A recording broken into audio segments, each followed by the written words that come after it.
بسم اللہ الرحمن الرحیم۔ عزیز طلباء السلام علیکم۔ آج کا ہمارا جو لیکچر ہے لیکچر نمبر 4، اس میں ہم پڑھیں گے تشبیہ کے متعلق کہ تشبیہ کیا ہے۔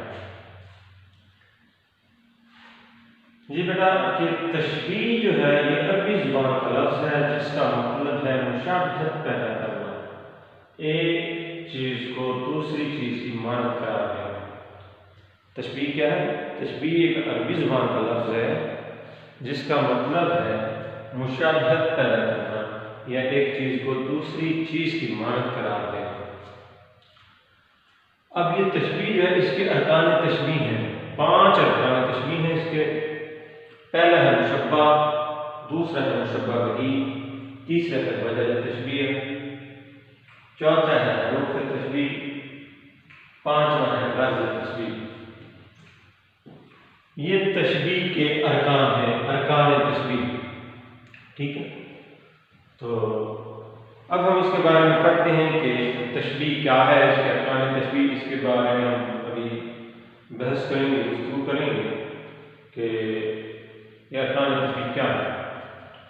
تشبیہ عربی زبان کا لفظ ہے، جیسے کہ بتایا کہ تشبیہ عربی زبان کا لفظ ہے جس کا مطلب ہے مشابہت پیدا کرنا یا ایک چیز کو دوسری چیز کی مانند قرار دینا۔ جب کسی ہم ایک چیز کو دوسری چیز کی مانند قرار دیں اس کو کہتے ہیں مشابہت پیدا کرنا یا اس جیسا قرار دینا کسی چیز کو، ٹھیک۔ اب جب کہ وہ خوبی جس چیز سے آپ تشبیہ دے رہے ہیں، جس چیز سے آپ تشبیہ دے رہے ہیں اس چیز میں وہ خوبی زیادہ ہو۔ جب کسی ایک چیز کو آپ دوسری چیز سے مشابہت دے رہے ہیں تو وہ خوبی دوسری چیز میں زیادہ ہو، ٹھیک، اس وقت ہم تشبیہ کہیں گے۔ جب کسی ایک چیز کو دوسری چیز سے ہم تشبیہ دیتے ہیں تو اس کو ہم کیا کہتے ہیں؟ مشابہ قرار دیتے ہیں، جبکہ وہ خوبی دوسری چیز میں پہلی جو چیز ہے اس سے زیادہ ہوتی ہے، ٹھیک ہے۔ اس کی ہم ابھی مثالیں دیں گے کہ جیسے ہم کہہ دیتے ہیں کہ پھول ہے، یہ بہت خوبصورت ہے، ٹھیک ہے۔ اسی طرح سے ہم اگر کسی کا کہہ دیتے ہیں کہ وہ بہت حسین ہے، حسین و جمیل ہے، کوئی کتنا بھی پہلے شخص وہ پھول کی طرح خوبصورت ہے، بالفرض ہم کہہ دیتے ہیں کہ وہ پھول کی طرح سے خوبصورت ہے، کوئی کتنا بھی خوبصورت ہو جائے وہ پھول کی طرح نہیں ہو سکتا، لیکن اس کو تشبیہ دی ہے، یہ بات کو اس میں بات میں وزن ڈالا ہے کہ کوئی شخص کتنا خوبصورت ہے، ٹھیک ہے۔ اب جو پہلی چیز ہے وہ کوئی شخص، وہ کہتے ہیں کہ وہ شخص پھول کی طرح خوبصورت ہے، ٹھیک ہے۔ اب پہلی چیز جو ہوگی جس کو ہم تشبیہ دے رہے ہیں وہ کوئی شخص ہے، دوسری چیز ہمارے پاس پھول ہوگی، جبکہ جس چیز کو ہم تشبیہ دے رہے ہیں وہ شخص ہے، ہم اس کو تشبیہ دے رہے ہیں پھول سے۔ جو خوبی ہے خوبصورتی کی وہ پھول میں زیادہ ہے، دوسری چیز میں وہ خوبی زیادہ ہے جبکہ پہلی چیز میں وہ خوبی کم ہے، ٹھیک ہے۔ لیکن ہم اس کو تشبیہ دے رہے ہیں، اس جیسا مانند قرار دے رہے ہیں کہ اس جیسا ہے، وہ نہیں ہے، اس جیسا ہے، یعنی کہ وہ شخص پھول کی طرح خوبصورت ہے، کی طرح پھول جیسا نہیں ہو سکتا، ٹھیک۔ یہ وجہ کیا کہ اس کی خوبصورتی کو عیاں کرنے کے لیے، خوبصورتی کو واضح کرنے کے لیے کوئی شخص کتنا خوبصورت ہے۔ تو یہ ہو گیا تشبیہ۔ آگے ارکان تشبیہ میں 5 ہیں، مشبہ، مشبہ بہ، وجہ تشبیہ، حروف تشبیہ اور غرض تشبیہ۔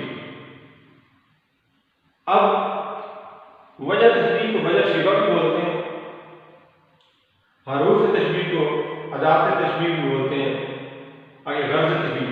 اب مشبہ جس چیز کو تشبیہ دی جائے اسے مشبہ کہتے ہیں، جس چیز کو تشبیہ دی جائے اسے مشبہ کہتے ہیں۔ مشبہ بہ جس چیز سے تشبیہ دی جائے، پہلا نمبر جس چیز کو تشبیہ دی جا رہی ہے وہ مشبہ ہو گیا، جس چیز سے تشبیہ دی جا رہی ہے وہ مشبہ بہ ہے، اور ان کے درمیان وجہ تشبیہ کیا ہے، وجہ شبہ کیا ہے؟ مشترکہ خوبی، وہ مشترکہ خوبی کوئی بھی ہو سکتی ہے، ٹھیک ہے۔ وہ